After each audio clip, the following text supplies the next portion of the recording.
We are on. Okay. Hello world, Nyy'xai Temple here. Bring up to speed. We were having a nice Nyy'xai chat. I want to bring you up to speed. What we're going to do. I want to cover three things today. One is talking about Glenn's writing, which is very good, and then a quick thing about maybe using the term dragon pack instead of that. Maybe dragon fleet might be cooler. I want to talk to you guys what you think about that. And then the main thing is we'll go over Nyy'xai Carolyn's question about Nyy'xais handling each other's intensity. So good stuff. So while we're talking about Glenn's writing, we're talking about how the Nyy'xai come with their ideas and get their insights and get their charisma. And as a part of that, we were talking about basically sounding off. The need to do it the Nyy'xai have, the different varieties of it, and the fact that it tends to weird people out. And while that's how we're at, and now we're basically sharing our different experiences. And Glenn was leading off. So Glenn, I'll hand off to you. Talk about your sounding off a little bit. Yeah. So sometimes when I feel like I'm just like chilling in my room or something, and then I might feel like I want to go downstairs, and this is usually where it happens. I go downstairs and I go into the kitchen, and I'm usually alone. It feels a lot better when I'm alone in the house and there's no one else in the house, so that to sort of catch me. Because when people catch me doing this, it kind of weirds them out, and they want to like point at me, and they're like, like something's wrong. And basically what I do. Question. Yeah. And basically how it works is sort of like I'll start talking out loud. I'll just start pacing around, making myself a sandwich or something, and then I'll just be talking out loud as though no one's there. And usually it works best when really no one is there, because then my HSP feels better. I can just like completely let go. And by the way, that's heightened a lot of times at night. That's why a lot of Nyy'xais, like artist, writer types, they need to get in that state a lot. They often will do off hours because their HSP just feels better. They can do it easy. Yeah, I totally agree with that.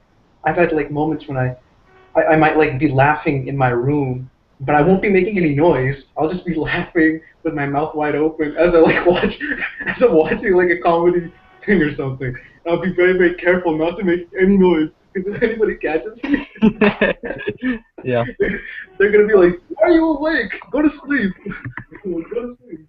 And you were saying something also about the use of different voices. Yeah. And so like I might have like, like if I'm in the kitchen or something, I might be like, I might create like this sort of fantasy kind of scenario where I'll have people and like and I'll be doing like these accents of like how they sound. And some popular people are sort of like Al Pacino, Robert De Niro, even Arnold Schwarzenegger. And then I'll have them all sort of like together, and they're like talking to each other. So they'll be talking to each other, and then maybe Robert De Niro and Al Pacino, they kind of team up, and then they start like getting into an argument with Arnold Schwarzenegger, and start like saying stuff to him like, you're not very good at this or that, and then I might switch up like, no, what are you talking about? And then I might start having him start saying something to Al Pacino. He's like, and then I might have like new characters come in that are like completely unrelated. They're just like people that have accents, and the accent is like the character. And then I'll sort of like have the scenario be created, and then I'll be making myself laugh as I do this. I'll be like cracking jokes, catching moments where I sort of like kind of like have one person kind of say something clever to the other one, and then then everyone laughs or something, or then I usually laugh myself. I'm unable to sort of control like what I just said, like the situation. So the delight we get in doing it, often people see us, they're like, that person looks touched. They're just jealous. They wish they could geek out like that under their own process. I was thinking about that for myself. I do sounding off every day. I have to, and the variation I have has some of that to it, where I'll play different characters and different voices. But you might create new ones. Yeah, I might create new ones. The one thing I noticed is maybe different than yours. I'm curious if this is for you. The one I do more than that. I do that a decent amount, but the one that's the most predominant which also looks really crazy too, is I'll say stuff and then I'll hear these characters that I created say the answers back. So I don't even need to make a accent to say it. I just hear it. So this may be also why I get scary more than creepy, is that freaks people the fuck out when they catch me doing that, where I'm like, blah, blah, blah. It's like I'm actually having an argument with somebody, but I'm the only one there. Often I'm having an argument with like a whole crowd of people with different opinions, and I'm beating them all, but no one's talking to me. But like, kind of like you're talking about with making the voices, I think Nyy'xai can do it either way. We can actually do a parody where we hear it. Sometimes I'm like going real fast, so for shorthand, I'll just hear the response back, and that's all I need to keep going. No, for sure. I definitely have like the parody, which is more fun and whimsical, and it's just kind of, I do just sort of like make myself laugh or something, or just kind of see how creative I can be. That's a good point too. Yeah. Definitely depends what you're going for and what mood you're in. Yeah. The other one too is mine tend to sometimes. Do you have any of this where they are like fantastical characters? Yeah, fantastic. Yeah. Like I know I have a preference for like the Robert De Niro, Al Pacino thing too, but I've always liked to throw in a little Superman, Batman as well, and. And even characters like you just like made up, like I mean, like yeah, off the bat. I mean, yeah. Yeah, I think it's like it's just like how we all just do it. It's just about like the doing it, the creating the characters, whoever it may be, really. But I think two things that you'll see from here, two elements which are critical. You learn a lot and can teach a lot through that process. There's the thing about it, the whole thing, actually you get stuff out of it and you can transmit lessons that you can't get other ways. The other one is charisma. The ability to actually get worked up, like, for example, like Nyy'xai, when they're in front of like crowds, they basically respond as if they're a rock star, even if the audience isn't doing it. But the voices in their head say they're a rock star, so they keep going. And next thing you know, they convince the real people they're rock stars. It's a neat power that we have. And also, if it doesn't work right, or even when it's in its earlier stages, you'll get accused of being crazy quickly. Yeah, totally. I get that where like my mom might catch me and she might be like, "What are you doing? Who are you talking to? What's going on?" I'm like, "It's okay, it's nothing. I'm just talking to myself." It's like, this is a serious issue. This is a problem. This is not right. You need to get checked out. I heard that this one person, they got like messed up. They were talking to themselves. Something happened. I was like, no, it's really not like that. Okay, then I give her a hug and pat her on the back and leave. But you have to do it. And when you're doing what you do, in your head and out in the world, it's that liquidy interpersonal hunter ability that lets us shapeshift. That's what makes it so like impressive and can do such crazy stuff. We go liquidy, we kind of just take whatever shape the lesson needs. It's pretty cool. Although sometimes it goes weird because you sometimes feel like as you're saying the stuff, they have a mind of their own. They do. Truth is trying to come out, and so you kind of like just get a character's voice. Most like authors that have a strong connection to a character will tell you, it's almost like a character tells me their lines. Not like I'm giving them lines, they're telling me lines. I have a good example of this. Like, there was this one thing recently, J.K. Rowling, there was someone who referenced a quote in a funeral that Dumbledore wrote, and J.K. Rowling heard about it, and she actually wrote to that person as Dumbledore, wrote a letter to them. Totally. Because that feels like the right way to do it, because that's the voice of those words. And sometimes it really is, like, the character just sort of comes to you, like when I'm in public, like the laughing thing. That's something I get a lot, where I'm just walking around and I have a funny thought and I just start cracking up. Yes. Yeah. People relate to that. They're always like, "What are you laughing about?" And I can't tell them, like they wouldn't get it. Oh, here's the best one. You know when your face is in repose, you've probably been told you look a bit intense, serious, maybe even angry, or like dissatisfied, and then you suddenly have these spontaneous, out of nowhere eruptions of gleeful laughter, and then you go back to the repose space. It's quite the effect.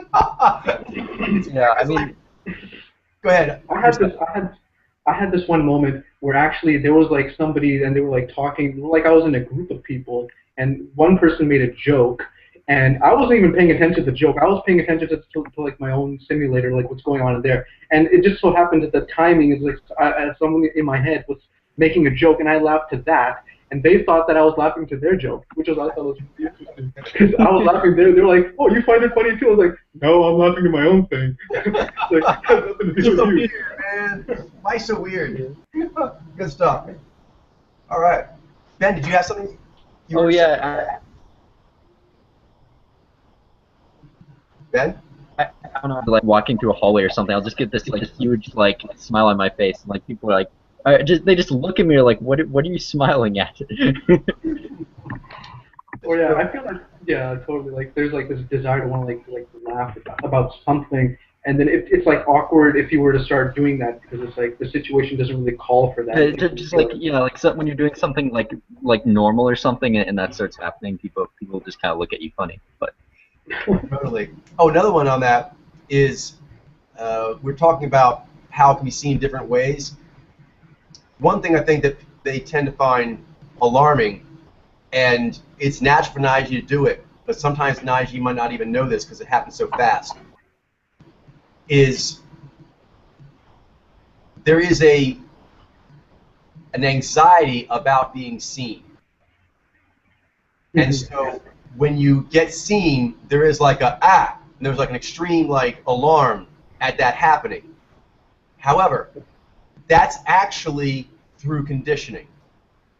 And one thing you'll find if you think back early when you were doing this, and you'll rediscover again when you get stronger and do more of it as like a regime you do, and you get good gains out of it, and it makes you feel strong, and you know it does, anger.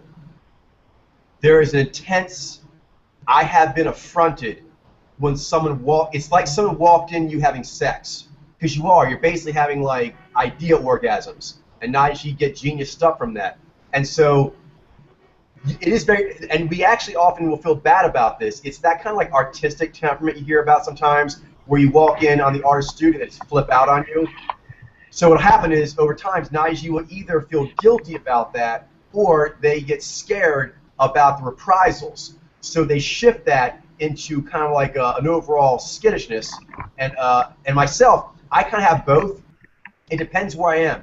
When I'm out in public, if I drift, I've noticed there's a little more anxiety with me, and if I get caught, I tend to go into like awkward mode more. But when I get sort of caught somewhere like in my more near surroundings, like I consider to be my place, or I plan for this, I plan to be far away from the other humans, I have like you intruded on me. There's intense anger like you intruded on this process. But then, like I said, a lot of Nyy'xai may not be familiar with that because there's often not much you can do.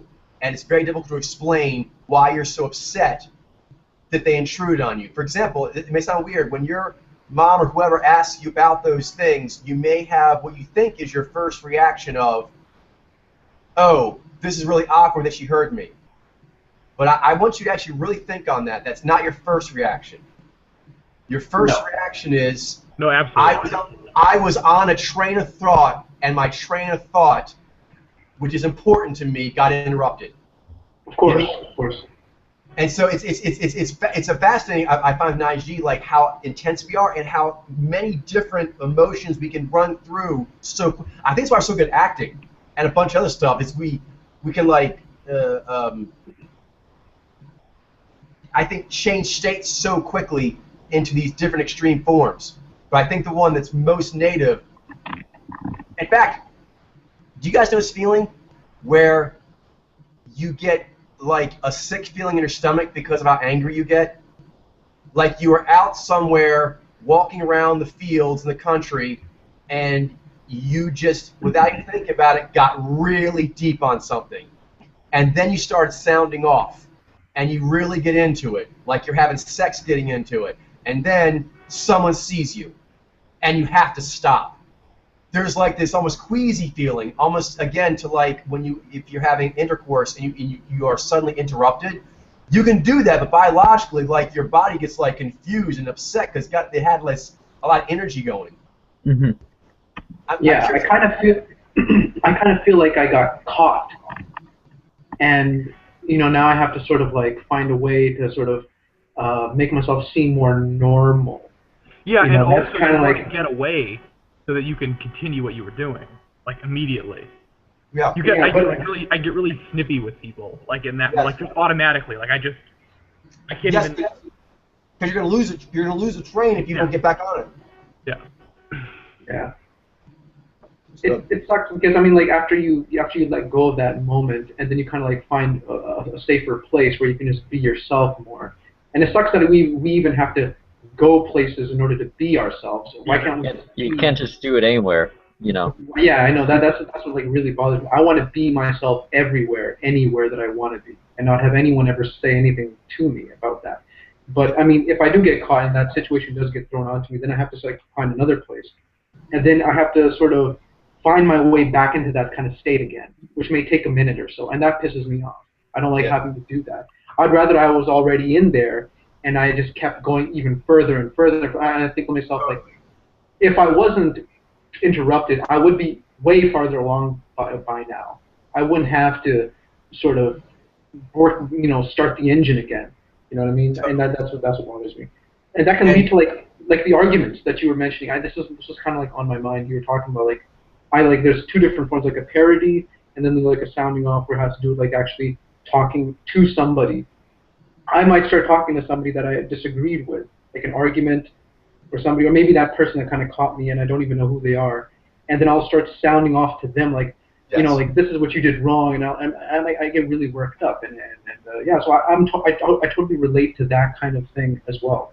Yeah. And then so. I'm curious, not to get too personal, do you ever go into the seductive mode where you like are feeling very good about yourself, or you're having imaginations of yourself with like really cool powers?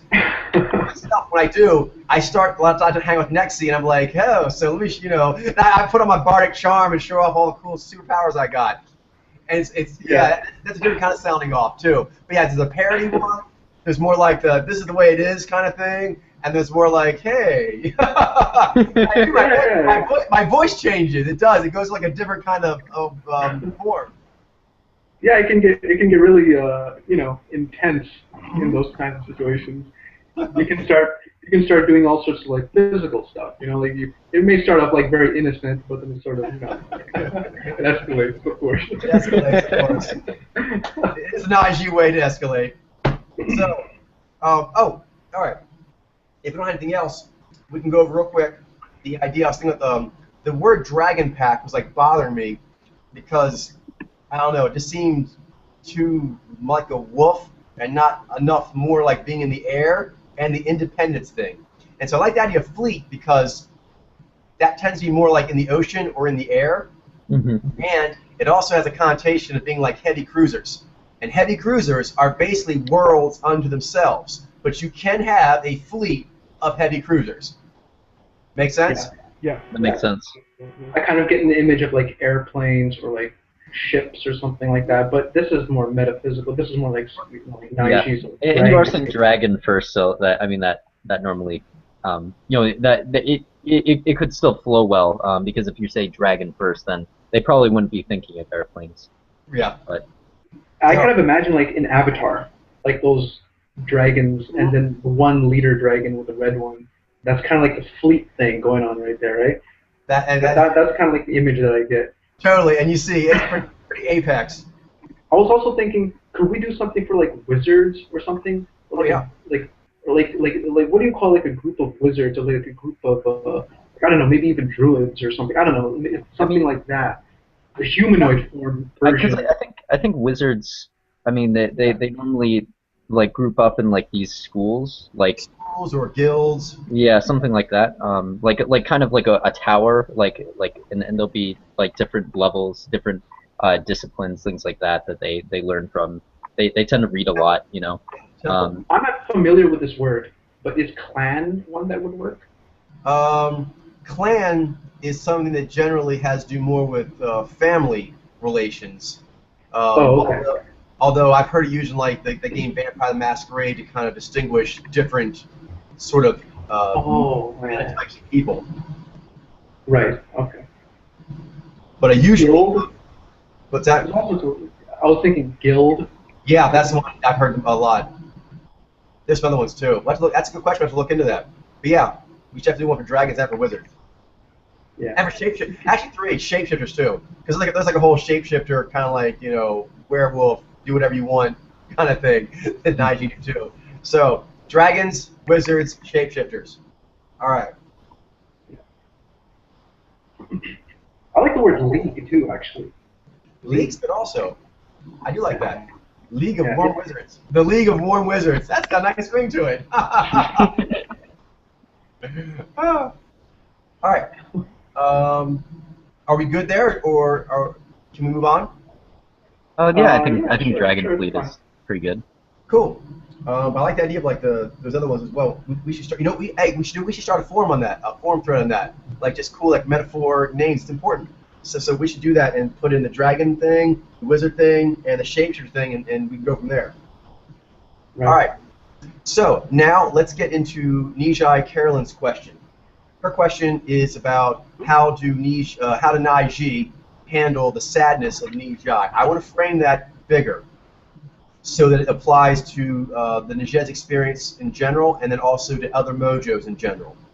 And this is basically how the inspirationals help each other process their powers. And so often that's not possible otherwise. And there's kind of like 5 elements that the inspirational powers do each other. There's a lot more than this, but this is pretty simple. One is they understand. They have the ability to understand the other power, the other mojo, and that understanding helps a lot. Next, appreciation. The fact that you have an appreciation energetically for them, it makes them feel better. So, for example, she was asking about Jai in particular. This applies to everything. The fact that Ji gets Jai, it understands why it's there. It makes sense that it is present and it exists. Then it likes it. It loves it. It thinks it's really, really spiffy. That helps Jai resonate stronger, more healthily, and get to the next stage of its emotions. Next is convert. Is the other power can do specific things. In the case of Ji to Jai, Ji can actually like ritualize what Jai's feeling to explain it, or also like lay out rituals that Jai could do to take its feelings, its emotions, its state to the next level. Fourth is give that power its space. In the case of Ji to Jai, Ji can give like an area that people have to respect, so that Jai can feel extra safe and do what it needs to do. This also can be if Jai is not where it needs to be and Ji needs to give it like quarantine space. But there's a special giving of space that only the inspiration power can do properly. And so Ji knows how to give Jai space for quarantine or out of respectful ritual. Kind of like, you know, we're in mourning today, and Ji lets everyone know Jai is in mourning today, and the world at large, dynamics, must give space. The fifth one is if the other power, the inspirational power, is not where it should be. There is ability to do intervention. And the best intervention power is the heroic inspirational. So if Jai is not doing what it needs to, like even when it's given space to do what it needs to do, that it doesn't process. The other power, the inspiration power, has that ability. So Ji can, in this case, articulate. It can do pilot stuff that will nudge on Jai, massage on it, push it if need be, in order to go to where it needs to be. Make sense? So understand, appreciate, convert, give space, and intervene if necessary. Sound good? Mm-hmm. I was actually looking at the older question, or like the original question, and I had like 3 ideas. Because it was like, how did Nyy'xai handle Nyy'xai depth of feeling? I had like, because they kind of inspire, the Nyy'xai kind of inspire like the Nyy'xai to, their HSP to want to overcome it in a way, right? I mean, Definitely. I was kind of thinking about that as well. Let's get that. I want to get that, Glenn. Let me just actually finish off here real quick, and then I'll hand it back to you. Okay. Okay. So, in the simplest of terms, we can get into going back and forth here, is having set that scene, I'll now talk about the primary powers for the Nyy'xai, which is the Nai and Ni, and then the Ji and Jai. So for Nai and Ni, Nai gives meaning, and Ni needs that. And so when Ni gets worked up with all these crazy cross-contextualizations and gets really like full of itself, full of energy, it can't complete itself. It can't actually have that culmination without Nai giving it meaning. All right. In reverse, you guys should know, as being Nyy'xai, is Ni gives access. So Nai starts with meaning, but it's very frustrating in this way, being a Nyy'xai. You have meaning, but the world won't give you access for your meaning. And the way we make it ourselves is V, which is not necessarily the most fun. It's very energetically expensive. So for us, Ni gives access. And together, Nez, access, new access gives you new meaning. And if you have new meaning, that gives you new access. So that's actually a talk back and forth.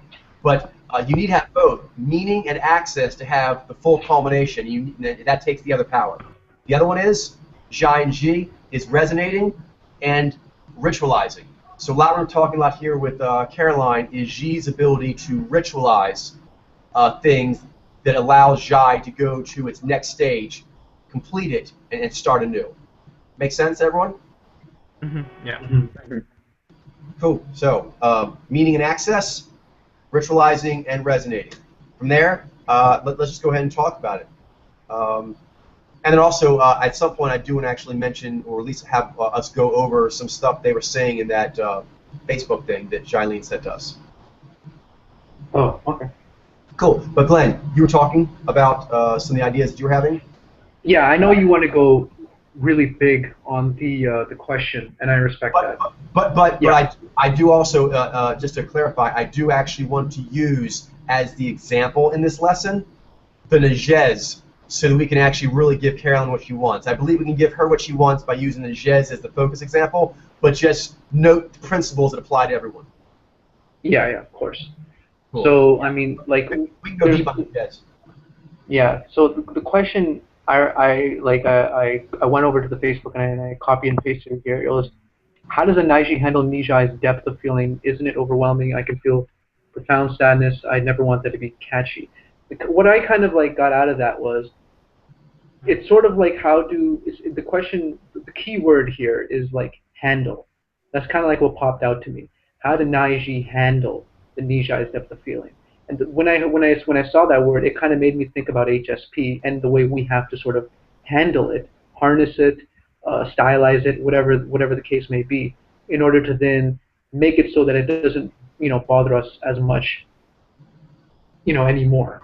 And the Nyy'xai, they kind of inspire those kinds of, I think, energies. And we as Nyy'xai, we really need to have all of our systems kind of booted up in order to be able to handle those kinds of situations.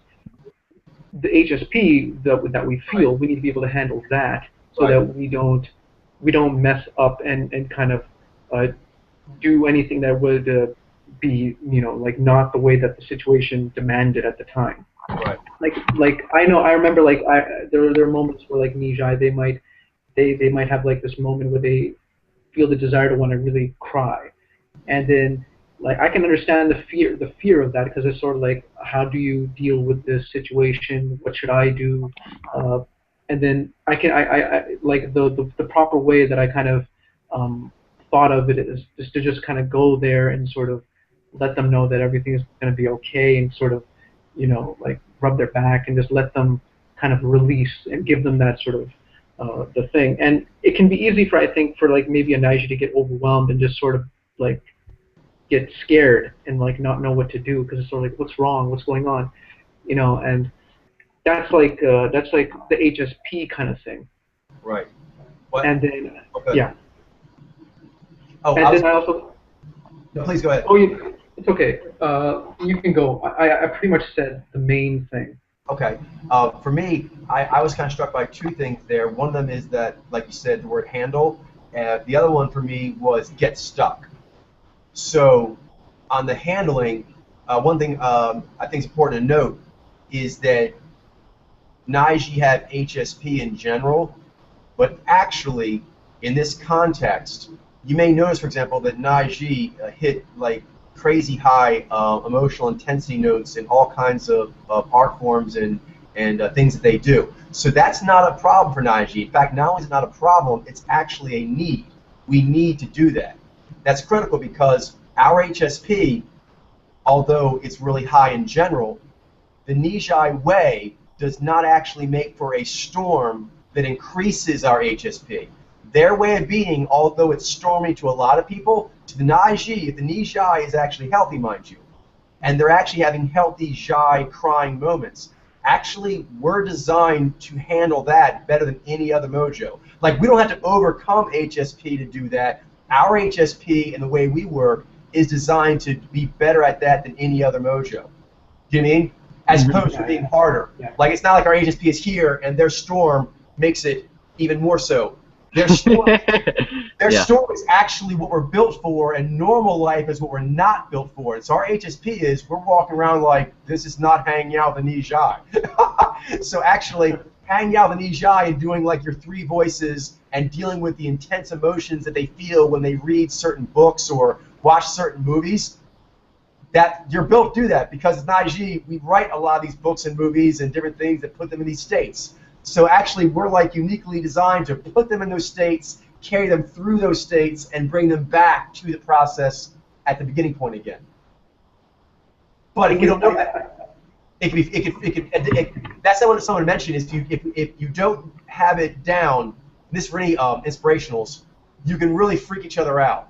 And the Zhez tend to be the most confusing this way, particularly when it comes to interpersonal stuff. So you can kind of like freak each other out. But if you don't, actually, Nyy'xai directive freakishness and Nyy'xai adaptive freakishness actually work to make each other feel good. And like the HSP actually converts in just feeling really excited, like artistic excitement. Mm-hmm. Yeah, and you're also mentioning something about the word stuck, and I think I know where you're going with this. I kind of like, I think it has to do with like the Xi and the Zhai. The Zhai being kind of stuck. Is that it? It does. That's part of it. That's actually there's two parts to it. That's actually sort of the conclusion part, how you finish it off successfully. Yes. To get the maneuver going, and this is why I actually wanted to mention that we can't address her question just by doing Zhai with Xi. Yeah. Is because for any mojo, their other powers are influencing it. But particularly for Nyy'xai, is their Ni is not only influencing it, it's the stronger thing. Yeah. And that's very important to realize, and you'll start seeing, I think, here how we're uniquely gifted to help them out. The reason why their Zhai is feeling that is because of stuff their Ni is bringing in. Ni is like a sponge. It brings in ideas from the world, experiences that are happening with their friends, things that are going in media. They watch a certain show, they hear a story from a friend about their family, and that comes into their Zhai and does stuff to it. That, for Nyy'xai to help them out, it is critical to understand that's how their Zhai got to feeling what it's feeling. Because we're able to talk them through, because questioning is how they work. Pushing, you have to do it right in general. There's a way to that which is more sophisticated. But even still, we're not Jinai, and you don't start by like even though directive and neatly taking action or doing something, because Nyy'xai are more fluttery that way. What they respond best to is gentle, almost yin. It's not, whereas the yin is of the yang, questioning. Why do you feel like this, or how can I do this? Can anything I do to help? And you just ask gentle, innocent questions, and then see what they want to talk about, what they want to do. And that's where your Xi comes in. Once your Nai notices they want to talk, they don't want to talk, they want to cry, they don't want to. Your Nai just comes in. All it wants to do is, which is its supreme function, it wants to know the answer. But you don't actually push her, or whoever the Nyy'xai is. You actually just ask for nuggets. It reminds me actually what's going on with the baristas. They work well this way. You just sort of ask for what they want to give to you. And then you hold it. As a Nyy'xai, you're very gifted this way. They're going to give you a bunch of stuff. It tends to come out in a tumble. Most people can't handle the tumble of ideas that got their Zhai where it is. But Nai is built to hold a big case. So when their Ni goes, and then there's this, and then there's this, and I don't know, and maybe this, and I don't, blah, blah, you're like, and you're putting that up on a board, a special detective's board about her case, or the Nyy'xai's case. that makes them feel safe because they feel like a person is wisely walking them through what they're supposed to do. Everyone feels that to a degree, and that's why Nyy'xai make very good mentors in general, but the Nyy'xai in particular is inspired by someone kind of like walking them through their case of sadness. Does that make sense? Because they're having an experience, a idea-based experience that is leading them to feeling sadness. And Nyy'xai do have that, as the Jai do. But the difference is, it's almost like a ride that's happening to them. And you need to, like, understand the ride they're having. And for them to just have you listen to what they're saying helps their Jai figure out where it's at. And then you can help it the rest of the way. This is where the Ji comes in. As they start trying to feel it out, you can articulate what's going on. At first, you do it more like, do you think maybe this, maybe that? And this a lot of times can be, give them space. Would you like a little space now? And you know what I mean? You may walk away, give them a moment, give them a day, give them a week. But the whole thing is, the whole process is you're trying to actually figure it out. For them, they find the meaning of things difficult to get. That's a specialty of worldview map. So this may sound weird, but actually this is the way Nyy'xai works. Understand meaning of the emotion helps the emotion get to a better place and process the next stage. They also need to be pushed on and massaged and pulled on, but that comes second. If it was Jinai to Jaini, that sort of massaging, pushing, feeling out would come first, and then the detective work. But we actually start with detective work, and it makes anytime Nyy'xai come with problems, if they actually are allowed to kind of like just throw stuff out that seems quote unquote all over the place, it feels good for them to unload like that. And your Nai is uniquely gifted at making a huge inclusive map to just catch all those things. And eventually, once they're all out, make sense of it and Ji back in a polite way, even like, is this what you think it might be? But start presenting some form to it. And a lot of times that helps them right there, but a big one is we can come up with rituals that would make their Jai feel like the mood it's feeling is being honored. So the Ji can be like, you know, do you want to watch that movie you like to watch? You mean you could say things like, and just the fact they're trying to actually figure out what ritual would be the right one, their Jai's like maybe, and this is key. Jaini work a little differently that way. But with Nyy'xai, they like the questioning. That kind of feels like, ooh, we're working on solving what's going on with my Jai. Does that make sense? Yeah, I understand the whole mood and respecting the mood and just letting them, you know, like not trying to interrupt it in any sort of way. I've had moments actually when like a Nyy'xai, I might talk to them and then I might notice that there's something off about them. And I might ask them very innocently, very gently, like you mentioned, like if there's anything wrong or if there's anything going on. And they have this knack for sort of just being like, no, everything's okay, everything's fine, everything's you know, and they just kind of play it off like that, and they don't reveal anything more than that. And I can tell like, there's still something there though. And I'm like, how do I proceed when they're not even being honest with themselves? And I can help you out. Because it's hidden grove gardening, right? Yes, I can help you out here, sir. Okay, here's how you do this. Just you know, this is not always easy, and you know there will always be errors made, even when you're really good. But here's some principles that work well. They kind of need to. I'm sorry. We were talking about they are saying they don't have anything going on, yada yada, right? Yeah, but you notice that there's something off because they're like their mouth is kind of maybe. Correct. Yeah. Okay. You can read them. So what works for me, because actually Jaini do it and Nyy'xai do it as well, which is Jai has no idea what you're talking about. Okay. So what tends to work well is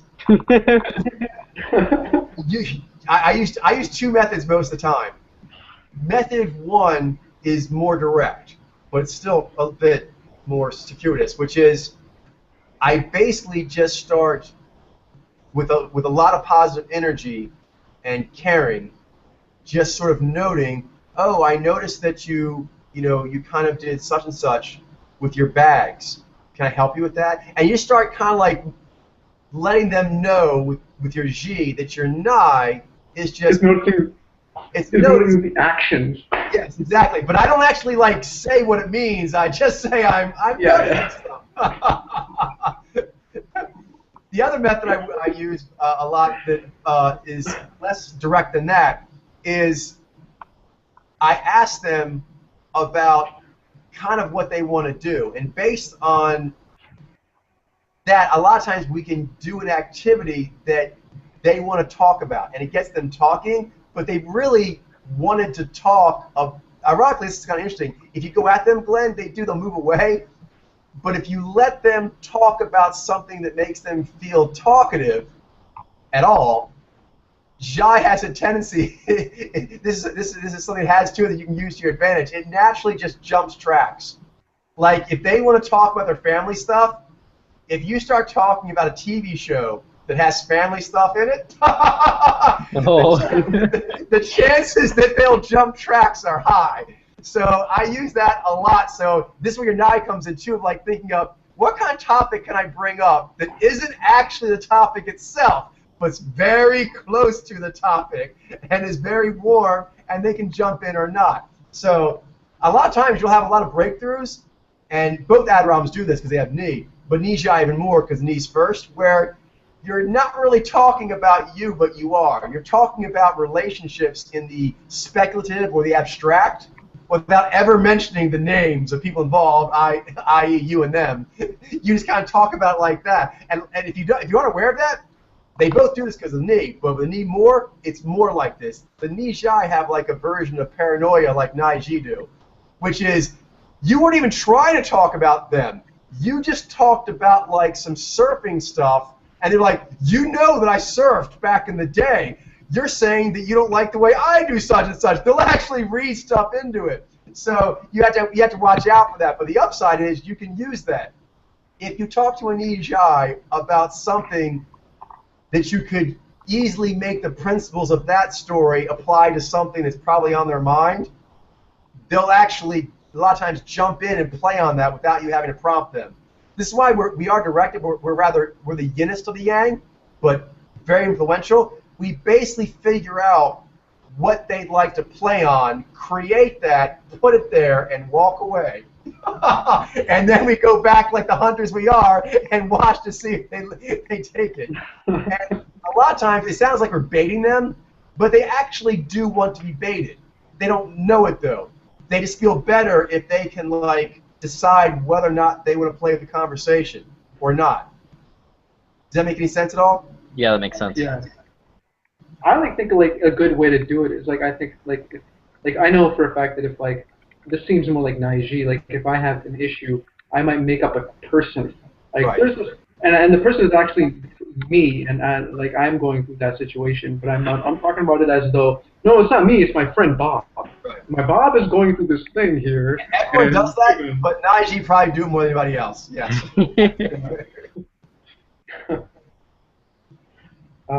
But yeah, I mean, like the Nyy'xai, they have their variation, which is a bit different, I would think. It's not so much character driven, or maybe, yeah. I don't know. I'll have to. Yeah. I'm curious. Kind of getting a blank there. But, no worries. Yeah. But so now we kind of jump around into some other stuff about it. I can ask you guys some questions and see what we get out of it. For me, I was thinking she's wanting to know about the getting stuck. Basically, the Jai kind of needs to be like impacted in a certain way in order to like resonate to the next level. And like I said, those 5 things mentioned before actually all do it to a degree, and it depends on which one is maybe the most applicable. But the understanding, that's one thing too, is that Nyy'xai can do a lot because we're subjective and we do a lot with nonverbal. Is if we see the Jai is upset, is you can do like you're saying, Glenn, something as simple as holding the hand or holding them, touching their back, things like this. But a lot nicer to them, right? I think definitely. But there's something that goes along with that. As you are going nicer is the watching. Nyy'xai are watchers, and what our eyes do has a lot of impact on people in general. We've mentioned that, but Nyy'xai in particular, if they feel they're being watched over in a loving watchfulness, that alone can make their Nyy'xai process faster to its next stage of health. Just knowing that, because all the gatherers get a tremendous amount of confidence from, like, they're looking around, they're like, kind of like all over the place way, and then if they start feeling like they're out of it, they look over their hunter, and the fact that they're actually looking right at the gatherer as if, I'm watching you, I was always watching you, I'll always be watching you, I got you. It helps all the processes go better. In fact, pretty much their Nyy'xai, their Z, like their Z, the Z of the Nyy'xai, they'll look over at the Nyy'xai. If the Nyy'xai actually is either looking at them or looking at the target or looking at something else with, like, I've got this, it makes them feel really, really good. And then usually the Nyy'xai will notice when the Nyy'xai is looking at them, if they're not already gazing at them, turn the gaze and look at them that says, I'm watching you, this detective is on the case. And just knowing that, like, a psychic detective is on the case makes them feel a lot better. And that, it starts the knee, but their Nyy'xai will definitely help get unstuck, knowing that somebody's got my back. Someone's actually got my case. You know what I mean? Because otherwise you can feel like there's no answer. But the Nyy'xai eyes just look like, I'm looking at you, so we'll find an answer. And the Nyy'xai is designed to feel a confidence that we'll get to the bottom of this, we'll get forward by seeing the hunter look back at them like that. Do you guys have any experience with that, with your eye contact affecting people? And if you don't mind, I'd like Mitchell and Ben to go first, and then Len, have you jump in after. Okay, sure. Yeah, Mitchell? sure. Yeah, I don't know if I have as many with Nyy'xai, but I know I've definitely had some with, like, my dad. He's an Nyy'xai, and, like, we'll sort of play this game sometimes, like, we are, like, pretending we're not looking at each other, but, like, we kind of are. But, like, we're like hyper aware, like, Nyy'xai are, like, just hyper aware of that kind of thing, like who's looking at who, and, like, eye contact and stuff like that. Mm-hmm. Definitely. I've had my fair share of experiences with just, like, having conversations through, like, eye contact alone and stuff. Yeah. Like, Yeah. I mean, they aren't, like, complete conversations, but you can actually communicate a lot by just, like, looking at someone a different way across the room, or, like, doing certain things, with your body, with your presence, with a little bit with your emotional expressioning, I feel like that actually has a powerful impact on people in general, especially with other interpretive mojos. Definitely. You're saying, Glenn? I was kind of like, I kind of got into what Mitchell said there about his dad, because I'm a Nyy'xai, my dad's a Nyy'xai probably as well, so, and I know, like, with my dad and other people, but especially with my dad, because we're both Nyy'xai, it's sort of like we're able to kind of sense what we're thinking about each other. We might look at each other like, okay, so we might not say anything, but it's sort of like the way we look at each other, like, like the volume might be on the TV might be a bit loud, so I might just be like, and then you lower the volume. It's very cool like that. It's sort of like you have, like, these sort of things that you do that seem irrelevant and seem just like they don't have anything to do with anything, but they actually have a lot of meaning. And then people are able to pick up on that and are like, oh, okay, I see what's going on there. Yeah, it's like the thing about how the Nyy'xai are really good at picking up meaning, even, like, when you put only a little bit in, like, we automatically assume there's, like... Totally. And just, to bring it back to talking about the Nyy'xai and their situation, is that way of looking at it makes the Nyy'xai feel better.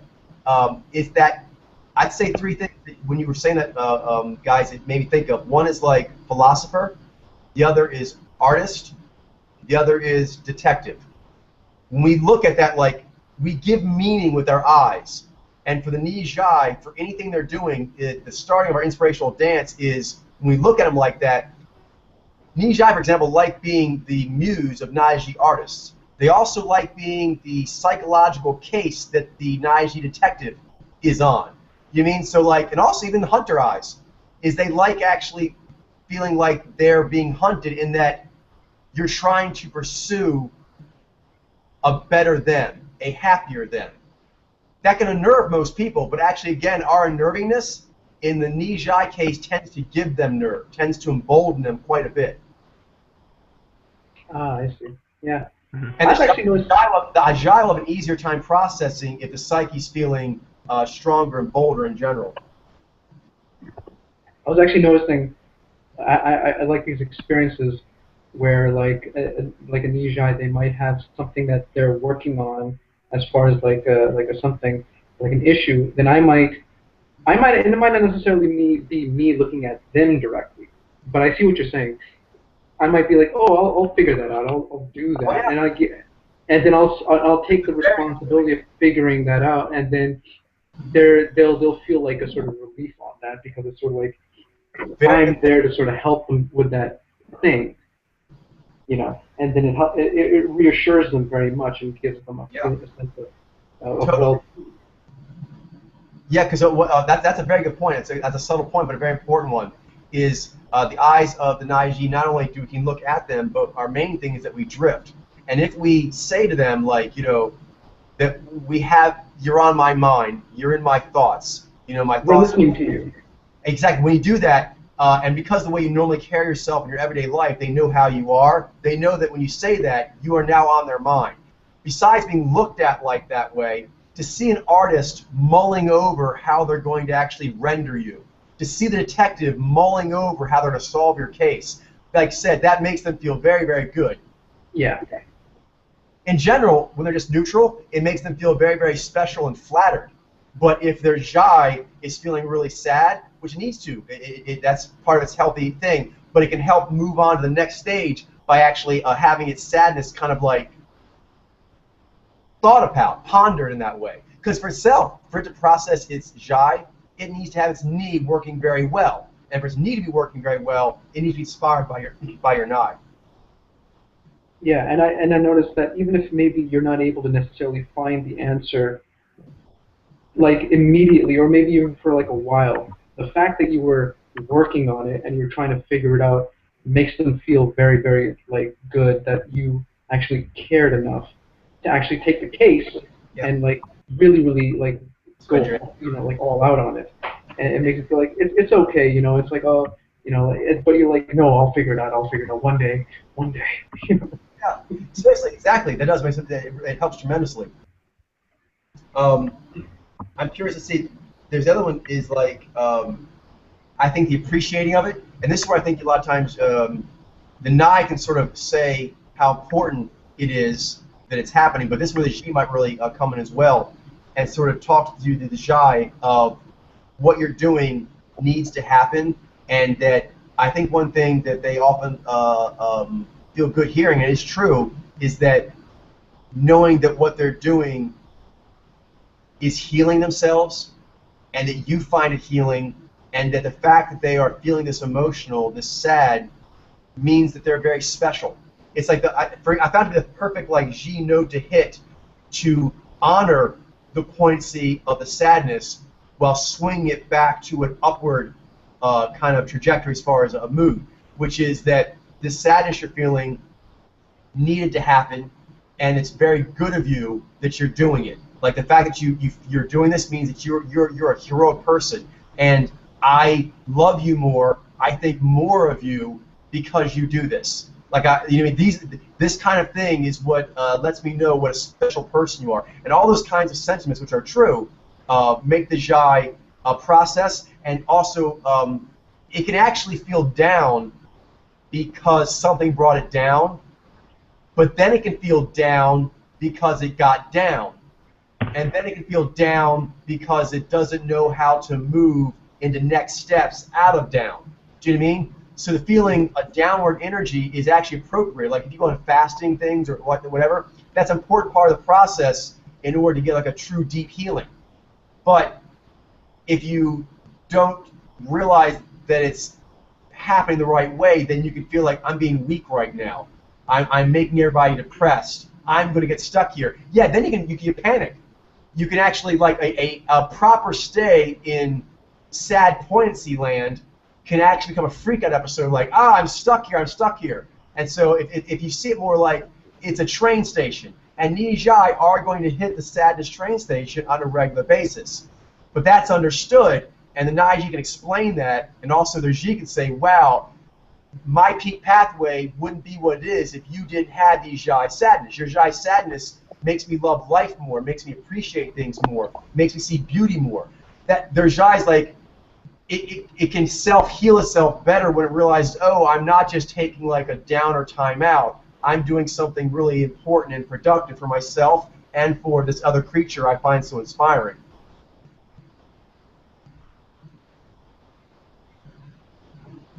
Any thoughts?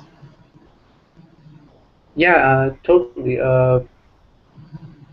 I agree with that. I'm gonna have to think about that a little bit more because I kind of zoned out a bit. But yeah, I totally understand. Like, I totally appreciate that response.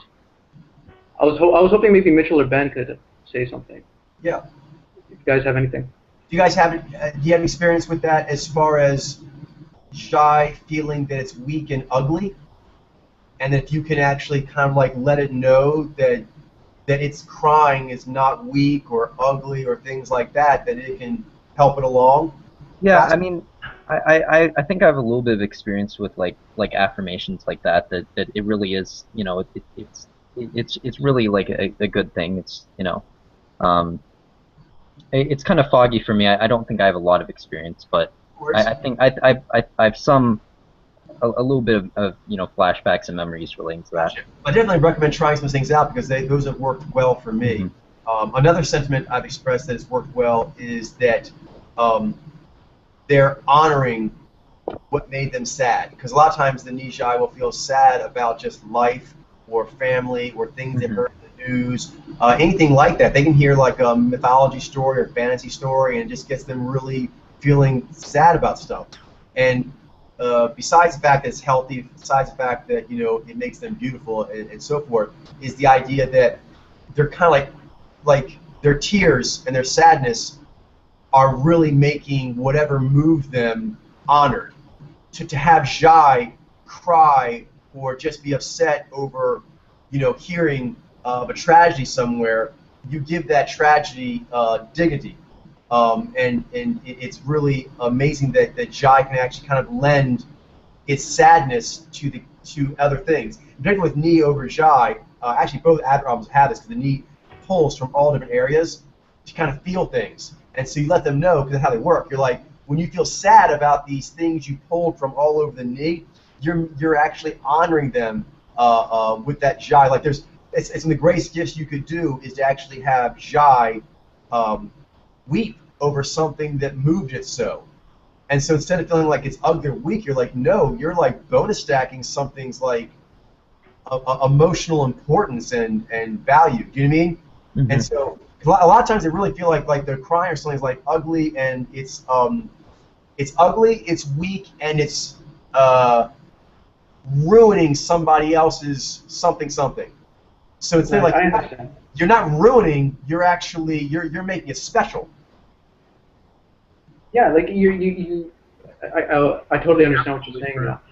It's sort of like if you get upset about something, like it can feel like if somebody that you knew that you really cared about passed away or something, it would be inappropriate actually to not be moved by that, because it's something that actually really it happened. It was an event of life, and you know, that kind of thing, and you had feelings for this person and that you cared about them and you wanted a lot for them, and now they're not here anymore. And so beautifully said. For you to feel sad about that, for you to want to talk about that, for you to want to cry about that, for you to want to take some time out of your day for that, that's actually acknowledging feelings that need to be acknowledged. And that's what Nyy'xai does. Sort of like the way Nyy'xai is very good at sort of deducing on the logical issue, Nyy'xai is very good at sort of working on emotional issues and situations and sort of really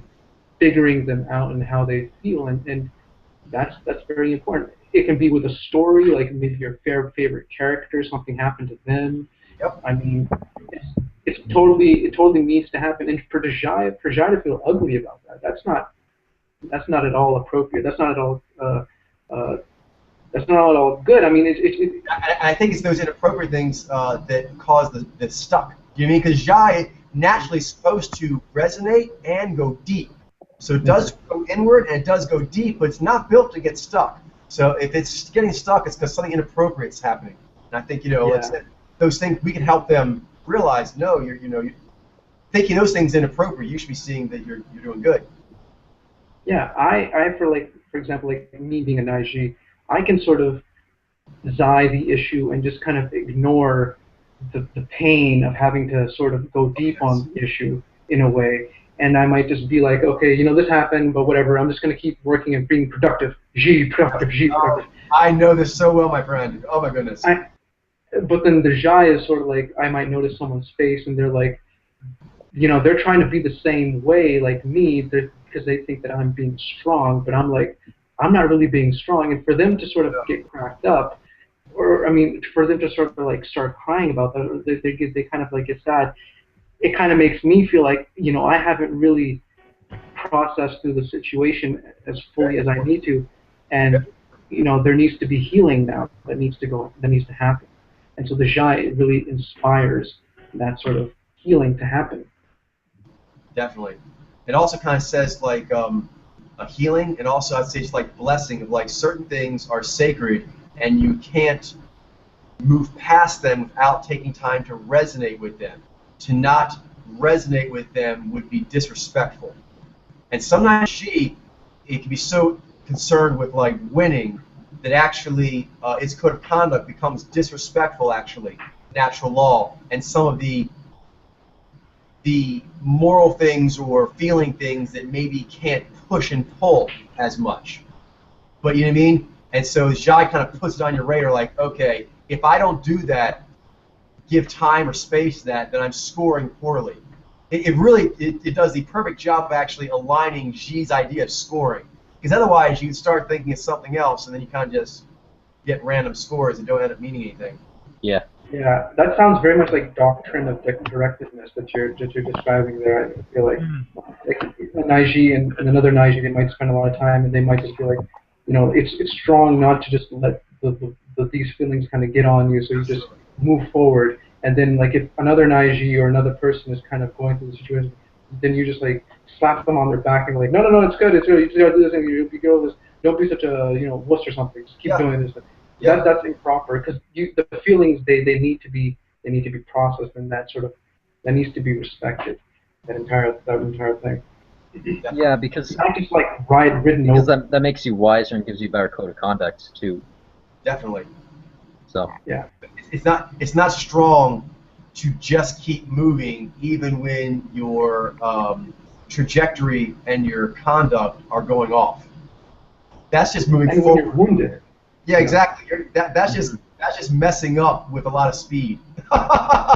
You're gonna trip and fall over. I mean, it's it's actually, to a certain extent, it's actually less productive to like try and like push past that as if it's like not there, Yeah, the best thing to do is to acknowledge that there is like pain, and the best thing to do is to give the person medicine so that they can heal. And that's if a Nyy'xai, like if Xi wants to help zai move on, that's the best way, is to give them the room that they need in order to heal the fastest. And that's like the best way to do it. So you're acknowledging it, not ignoring it. Definitely, and I think on the sort of like the more giving zai what it needs, we're trying to when it doesn't have it. Now we're going to move, I think, a bit more into zai may have what it needs, but it's not doing what it needs to. So the beginning part is let's give it what it needs. We kind of talk about being understanding and being appreciative. I think we did a good job of that. We're now getting to the third part, which is conversion. And for Nyy'xai, a lot of times this has to do with giving a ritual description of what has happened that should give some resolution, or a ritual that you could do to get resolution. And at that point, the Nyy'xai, for example, can come back with Nyi of wanting more options and you try to find them. But at some point, there is an answer for a human to process their zai to the next level. And if you work on together, you should be able to find out a ritual that would allow, even like pain zai to move forward in a healthy way. And a lot of times that has to do with kind of like defining sentiment. The Nyy'xai may have a sentiment about something, and it just is feeling it so much. Xi can define what that is, and particularly with Nai over Xi, you can come up with a new, specialized, unprecedented, just for the occasion, just this person ritual of like, maybe if you did something this or that, and you don't necessarily have to tell them what it is, you can leave that to their own freedom. Nyy'xai's wild that way. But you can simply start giving like ritual ideas that they could do that would like make this feeling they're having, this sentiment they're having, feel honored. And then a lot of times if they're in a healthy state, even though they're feeling sad, their sadness, their healthy sadness, will be like, yes, I want to actually do a commemorative garden for this moment, for this person, or whatever. Whatever it is, if they're healthy, the Nyy'xai will then go, yes, that would be the right thing to do with these feelings I'm having. The Xi basically gives like a vessel, a ship, a plan, a ritual that would give the Nyy'xai something to do with its welling up energy. That's very much what needs to happen. Otherwise it kind of just sink on that energy. Yeah, to sort of create a ritual that implies that it kind of gets into the thing like, this is just sort of like in commemoration, in ode, in sort of like that sort of thing. I like that word ode. Yeah, because ode is even more, but yes, exactly, an ode to these feelings you're having. Yeah, and putting it out in a very sort of like a Xi way, which is sort of like a structured kind of like out in the world ritual kind of thing, and so that kind of gets you so that helps to sort of get it to start to move past it. Definitely, you know what I mean? Like, even if it's not out in the world in the, let's say, traditional sense, because a lot of times in the jazz it may be a ritual that the Nyy'xai comes up with that only the two of them know about, very private ritual.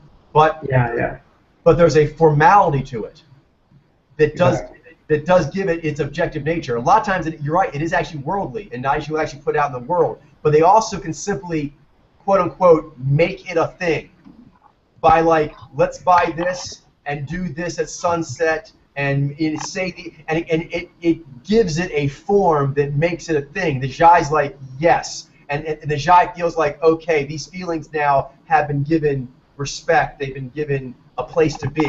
Yeah, almost like not just respect. Respect is part of this. It gives it a place to be. Xi can create rituals. They kind of act like vessels for the Xi to like plant little flowers in. It's like sacred seeds, and they need Xi to kind of make something for that to happen. They'll have like, oh, I have these feelings, but I don't know where you would put them. Nyy'xai are designed to really know even very extreme rituals, funerals, love, artistic ecstasy, different things of like, how do you take shrooms? Seriously, Nyy'xai can tell you the ritual on just about anything you need to do. You know what I mean? If it's actually healthy, it doesn't matter how extreme it is. Nyy'xai are gifted at figuring out what's the ritual for that. So Nyy'xai in processing it, that's definitely a very intense, very complex thing. But there's a ritual to do it, and Nyy'xai are the mojo for it. Yeah, like we're gonna plant a flower in commemoration of this day for this sort of feeling, and like, it can be simple, something very small like that, but it's very powerful nonetheless. Exactly. Yeah, I understand. Yeah, it can be small or large, and it can be private or more outward. But the main thing it'll have is structure and a bit of spiritual formality. And that the Nyy'xai really, they respond to that Nyy'xai way. Nyy'xai have a spiritually formal way about them, particularly when we take things seriously. We do it on our own stuff. Nyy'xai surely take it seriously by that, the way they do it, that spiritual attentiveness. So we give them a spiritual attentiveness. They're like, okay, this is serious. So my Nyy'xai does it. Because Nyy'xai can feel like it's silly. You notice that Nyy'xai presents this a lot, like it's silly or it's not being taken seriously. So to actually have like that laid out, like that spiritual formality, it's like, this is being taken seriously. My Nyy'xai is being honored. You know what I mean? Right. Yeah. Now we're going to move to the other side. That was the bridge. Now we're into the Nyy'xai needs space and intervention. So sometimes the Nyy'xai just needs to process, and you really can't help it as a detective other than the patient needs space, and we'll learn more after they just get time to just be a bit, just to breathe, to cry, and whatever. So you give them that space, and that you can make them feel better by letting them know that you have partitioned off that space with the world. Their Nyy'xai can just take its time and space. They won't have to Z anything to make any boundaries. Your Xi is going to make all the boundaries their Nyy'xai needs to take a time out. You're going to give them a timeout boundary and make sure the world respects it. So that helps a lot if the Nyy'xai is just very wounded. It's not ready yet. For example, it might not be ready yet to convert its feelings into a ritual. It needs to well them up more and process them more first. So it kind of just needs space to do that. But you with your Xi can sort of like cordon that off for them in a way that makes them able to do that process better. The other one, as I mentioned, is sometimes the Nyy'xai is just moping and it's feeling sorry for itself in a self-indulgent way. Nyy'xai can go that way when it's in an unhealthy state. And this is where Xi can be like, okay, I think maybe you're just not feeling really good right now. So you should just take time to heal, and whatever you want to say or do, we can continue this once you're feeling a bit fresher. And you kind of just give them that space. Even if they may not want it, they want to throw a tantrum. Nyy'xai can throw tantrums. And so there's cordoning them off from the world getting to them. There's also cordoning them off so they don't lash out in a mopey state and say or do something they're going to regret later. You kind of just like, okay, let's just give you a timeout for you to go do what you need to do. Make sense? Mm-hmm. Mm-hmm. And then the last one is if you have to confront them about Nyy'xai being selfish, Nyy'xai being toxic or jaded. The best way I found that works on that is to use the real strong power of Xi to put it in a communal setting. And they're like, I understand your Nyy'xai is in pain, and I'm not trying to say that that's not the case and you don't have a right to feel what you're feeling. However, two things. One Nny'xai, one Xi. The Nny'xai is, even though you may be feeling these things, and I do understand that, you are confused. So you may have to intervene with them of like, you're upset for a confused reason, and although I understand your feelings, you need to get unconfused so that your feelings can come to a higher state. The other one is the Xi of, I know you're in pain, and I want to help with that, but you can't lash out when you're in pain. Being in pain doesn't give you the right to hurt other people. And other people may be in pain as well, so I understand you're in pain, but you can't have your pain taking up more pain appreciation, more sadness appreciation than anyone else in the story. There are other humans, and you can use yourself, hopefully they love you, but you can also use other people that they care about or know and kind of constellate that a tribe is going to have hard times. And during those hard times, you don't want the tribe people to be hard on each other. It's bad enough that we all have to maybe eat half the bread that we normally eat, but to complain about it, act like the fact that my not getting my bread for my sandwich is like the worst thing that any fucking human has ever experienced ever, and no one else can experience my pain, and this is a pain I just simply can't get over. These things are unreasonable, and Nyy'xai sometimes will take these positions when it's not being healthy. So we started the more healthy sadness, now we're more the unhealthy. We have to do more giving it space or intervention stuff. So it's kind of like a full spectrum. Do you guys have any thoughts on this is kind of giving space intervention part of the Nyy'xai? I can definitely understand like the Nyy'xai can sort of become selfish in that respect and want maybe like special attention when it you know like when it doesn't just you know it's not that you don't want to give the special attention, it's just sort of like you need to sort of take into account other people's situation. Yeah, and the bread thing, that's a good example. I found that funny too. Yeah. So I think we covered it pretty good. We can pretty much now just do whatever we want. We can call it now. We're pretty close to the 7:30. That was a great session, guys. I think we gave a lot of great content there. Yeah, it was Is there anything you guys want to just chat about before we sign off? We can do whatever we want now. Because I think we did great in that ritual, I think. Oh, do you think we could, there's something I want to talk about, but do you think we could do it off camera? Okay, yeah, sure. All right. What? Are we gonna... we'll sign off, and someone will send another invite. Okay. Sure. You don't sign off. I can stop the broadcast. We can still talk on here when it's not live. Okay. Okay, sure. Awesome. Let us know when it's. All right. Okay, I'll stop it.